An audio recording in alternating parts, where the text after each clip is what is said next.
Hello කොහොමද ඔයාලට? ඔන්න මම අලුතෙන් මිනි බ්ලොග් සීරී එකක් අරගෙන එන්න තමයි හදන්නේ. උදේ පාන්දරම කිරි එක බීලා ස්කූල් එකට යන්න තමයි හදන්නේ.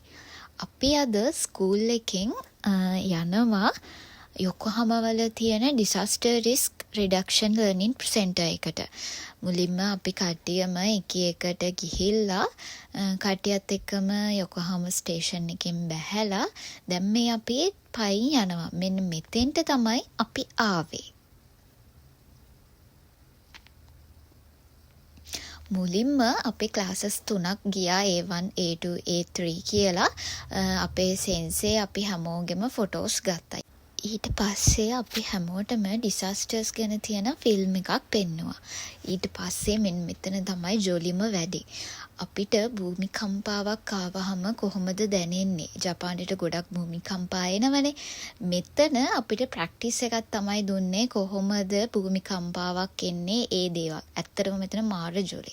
ඊට පස්සේ කජි කියන්නේ ගින්දර.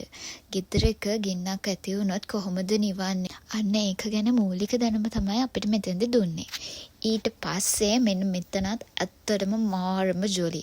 අපිව ඇත්තටම ගෙදරක් වගේ ඇතුළකට ගිහිල්ලා ඊට පස්සේ භූමිකම්පාවක් වගේ එනවා වගේ එහෙම දෙද්දී අපි කොහොමද ඒකෙන් බේරෙන්නේ? මෙතන තියෙන පිටිෂන් එකක් ආවම භූමිකම්පාවක් ආවම අපි කොහොමද පෙර සූදානම් වෙන්නේ? ඒකට කොහොමද මුහුණ දෙන්නේ කියලා. ඊට පස්සේ අපි කට්ටියම කමියුනිකේෂන් එක කොහොමද අපි ආපදාවකට කමියුනිකේට් කරන්නේ? අපිට මොකක් හරි දෙයක් වුණාම අපි තව කෙනෙක්ට කමියුනිකේට් කරන විදිහ තමයි මෙතනින් කියලා දුන්නේ. ඊට පස්සේ අපිට පොන්චි පොතකුත් දුන්නා මෙයාලගේ මේ ඩිසාස්ටර්ස් ගැන තියෙන. ඊට පස්සේ අපි හැමෝම ගෙදරට යන්න තමයි මේ හදන්නේ. තවත් මේ වගේ ලස්සන මිනි ව්ලොග් එකක් අරන් එන්නම්. බයි.